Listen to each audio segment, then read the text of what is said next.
Hello mga bossing! Welcome back to my channel.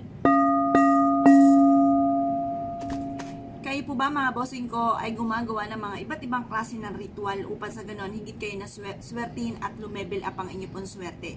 Naniniwala po ba kayo mga bossing ko sa mga gatong mga pamamaraan? Ito po mga bossing. Dati mga bossing kayo, kagaya ng lagi ako kinukwento mga bossing ko. Ako po mga bossing, hindi na ako magtuturo sa iba ha. Sa akin na lamang mga bossing. Dati mga bossing ko, ang aking pong talagang tinitinda mga bossing ko ay yung mga iba't ibang klase ng Buddha, mga pampaswerte. Ngayon po mga bossing, nagbabahay-bahay pa po ako mga bossing ko dati kung sinong gusto magpahula at ganoon din po magpapunsuy. Ngayon po mga bossing, sinuwerte po ako dyan mga bossing at yun nga po yung nakaipon pa ako ng pera. Kaya na po mga bossing ko, nag-jump ako dahil ako nga po yung nakaipon na. Nag-isip ako ng ibang negosyo mga bossing. Kaya dito ko napatunayan na kailangan meron talaga tayo nito mga bossing. Ngayon po, nag-isip ako ng ibang negosyo, nag-jump ako sa ibang negosyo. Bagamat ito'y meron pa ako, kumbaga nag-ano ako ng damitan, alahas, yung mga passion, yung 925 na silver, ganyan mga bossing. Nalubog ako dyan sa pagkakautang. Pero bago mangyari po yan, yung aking mga pampaswerte, itinabi ko po ito. Parang napabayaan po siya mga bossing, itinabi ko po siya. Tapos, nag-focus ako dito. Tapos, alam niyo po ba, nalubog ako dyan sa pagkakautang. Tapos, mga bossing ko, ang ginawa ko, noong nalubog na sa pagkakautang, di nagsarado na yan, wala na, bankrupt na. Ang ginawa ko po mga bossing ko, wala na akong ibang pamamaraan na para masolusyonan ng problema ko. Inilabas ko lahat dyan, yung mga natira kong mga pampaswerte. Pinaliguan ko yung mga Buddha, tapos gumawa ako ng mga ritual na mga nalalaman ko mga bossing.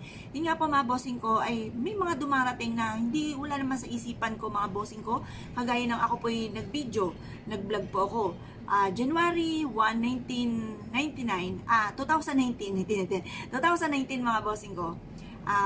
Ako pa mga bossing ko ay gumawa ng video, kumbaga yung pampapaya. Tapos yun ko sumunod yan mga bossing ko, yung mga pampaswerte na mga remedies, ganyan. Ngayon pa mga bossing, nagsunod-sunod na yun, hindi ko inaasahan. Pero dati mga bossing, nakatatlong take na ako mga bossing ko ng pagbablog. Marami na akong ginawang pagbablog mga bossing. Unang-una, nakalimutan ko yung account ko.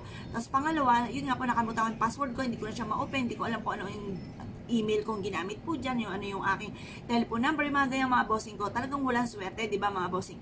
Pero ito mga bossing ko, nung pumasok nga po ang 2019, ng January 2, mga bossing ko, ang ginawa ko, nilista ko po siya, hindi ko siya na nakakalimutan mga bossing ko. Tapos, nagsunod-sunod ang pagtama po natin dyan. Ang dami mga blessing na dumating mga bossing ko na hindi ko rin inaasahan.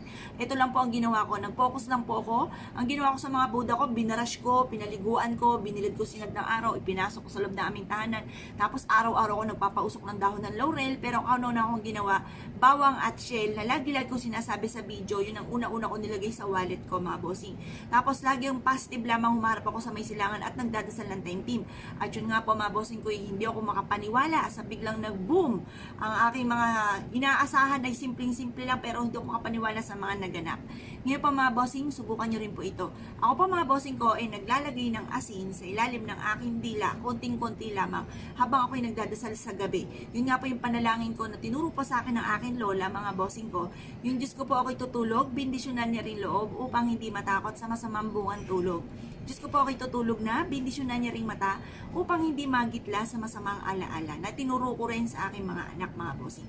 Ngayon pa mga bossing, bukod po dyan, naglalagay nga po ako sa ilalim na aking dila at ng asin, konting asin lamang, at ako'y nagwi-wish na sabi ko magkaroon ako ng negosyo na dito ako'y magiging matagumpay, kung ano man yung mga pinagagawa ko ngayon ay mas maging okay at daloy ng swerte, yung mga ganun mga bossing. At syempre, pinagdadasal ko lahat ng mga bossing ko, lalo na yung mga bossing ko na naniniwala sa mga pampaswerte. Pinagdadasal ko na yumamat maging matagumpay, siksik-liglig at umabot, maraming blessing ang dumating, ganun po mga bossing.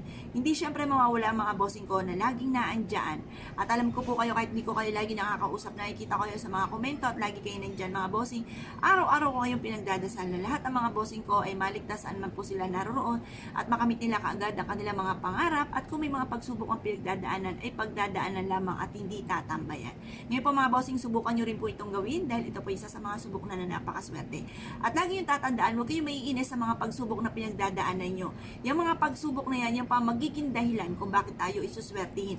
Yan pa mga bossing ko ay mas magiging fighter ka sa hamon ng buhay dahil ang dami mo na pagsubok na pinagdaanan at nagiging lesson sa inyo ang mga bawat pagsubok na pinagdadaanan. At yan din ang magiging dahilan kung bakit ikaw ay magiging matagumpay mga bossing. Kaya kung kayo naniniwala at nais itong gawin, ay siya mga bossing, good luck po sa inyo po lahat.